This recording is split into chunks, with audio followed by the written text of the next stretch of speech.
How do you know whether someone actually loves you or whether they're just using you for their own needs and for their own wants? What's the difference between real love and affection or attraction or attachment? Right? What does that look like?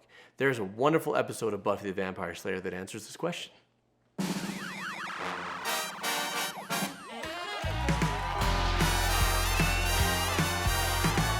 Coming up on the series finale of Buffy the Vampire Slayer, Buffy connects with Spike, who was a soulless killing vampire who developed lustful feelings for Buffy that he thought was love, but he didn't know what love was because he didn't have a soul. And in a very controversial episode, tries to force himself on her. That's a whole other thing that we will probably touch on at some other point. But he realizes that he is a monster and that he needs to get his soul back. And he gets his soul back, and once he has it back, he feels guilt and shame and remorse for all the terrible things he's done through hundreds of years of undead life. And Spike, before, used Buffy to feel good about himself, used Buffy like, if she loves me, then I have worth, and he used her sexually. And she used him sexually because she was in deep depression and just wanted to feel something, even if it was bad, even if it was wrong. They're at a different place now. They're not sleeping together. They're not having sex. They're not romantically involved. But she is preparing for basically the apocalypse, basically the end of days. And the people that she was leading have rejected her leadership, and she's feeling down on herself now. So here he comes in.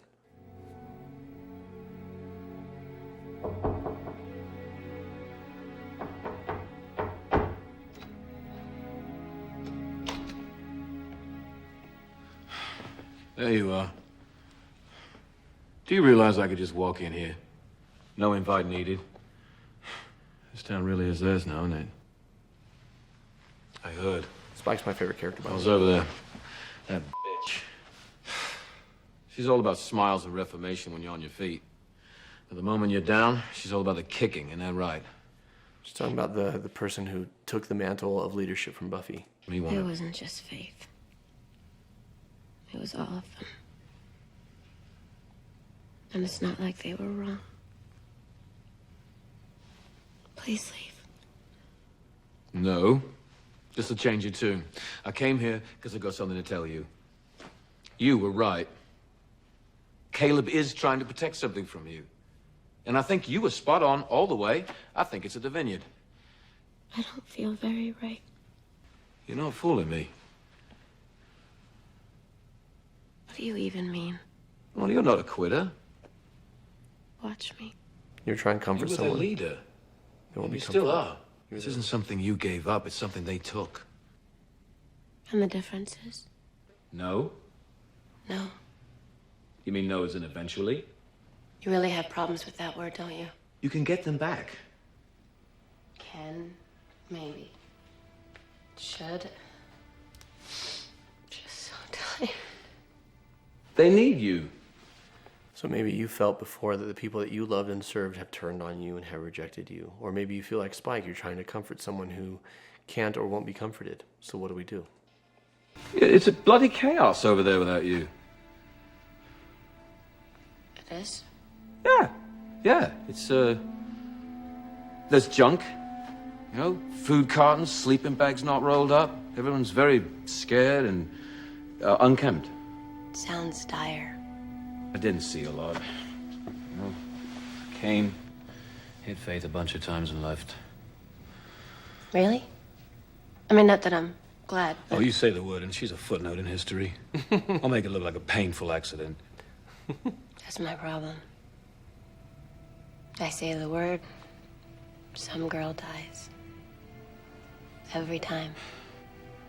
There's always casualties in war. Casualties. It just sounds so casual. These are girls, but I got killed. I cut myself off from them. All of them. I knew I was gonna lose some of them, and I didn't Want to feel it. You know what? I'm still making excuses. I've always cut myself off. I've always... Being the Slayer made me different. But It's my fault I stayed that way. People are always trying to connect to me. I just slip away. You should know. If you don't truly believe in yourself, you will push people away because you figure they'll get hurt. And you want to protect them, or they're going to get hurt and you don't want to feel anything. And someone who doesn't love you in Spike's shoes right now would see someone vulnerable and someone who needs a shoulder to cry on, and maybe someone who is ready to be sexually exploited. And, before he got his soul back, that's what Spike would have done. But I want you to pay attention to what he does instead. I seem to recall a certain amount of connecting. Please. We were never close. You just wanted me because I was unattainable. You think that's all that was? Please, let's not go over the past. Oh, no. Let's hold on here. I've hummed along to your pity ditty, and I think I should have the mic for a bit. Fine. The stage is yours. Cheer me up. You're insufferable. Thank you. That really helped. I'm not trying to cheer you up. What are you trying to say? I don't know. I'll know when I'm done saying it. I've lived my Piss life me that off. way. I just unattainable. That's it. Fine. I'm attainable. I'm an attainathon. May I please just go to sleep? You listen to me. This is good. I've been alive a bit longer than you, and dead a lot longer than that. I've seen things you couldn't imagine, and done things I prefer you didn't. Don't exactly have a reputation for being a thinker. I follow my blood, which doesn't exactly rush in the direction of my brain. So I make a lot of mistakes, a lot of wrong bloody calls. 100+ years. And there's only one thing I've ever been sure of. You. Hey, look at me. I'm not asking you for anything. When I say I love you, it's not because I want you, or because I can't have you. It has nothing to do with me. I love what you are, what you do, how you try. I've seen your kindness and your strength. I've seen the best and the worst of you. And I understand with perfect clarity exactly what you are. You're a hell of a woman. You're the one, Buffy. I don't want to be the one. I don't want to be this good-looking and athletic. We all have crosses to bear. When he says you're the one, he's not talking about the one for me, more like the chosen one type thing, right? You get some rest now. Now watch this. Watch closely and we'll talk I'll about check it. in before first light. You can decide how you want. Spike. Could you stay here? Sure.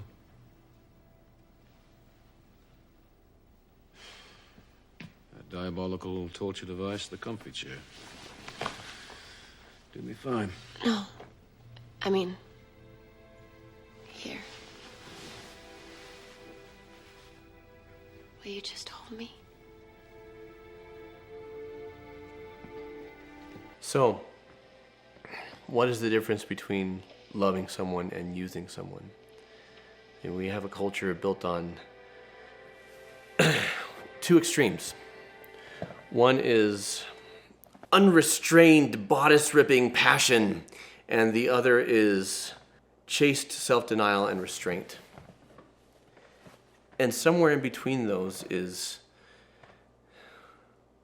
desiring someone and knowing when to act on that and knowing when to hold back. Had Spike come in, biceps ablazing, trying to seduce Buffy in a vulnerable moment, he may have succeeded, probably not, but he may have succeeded, but he wouldn't have given her what she truly needed.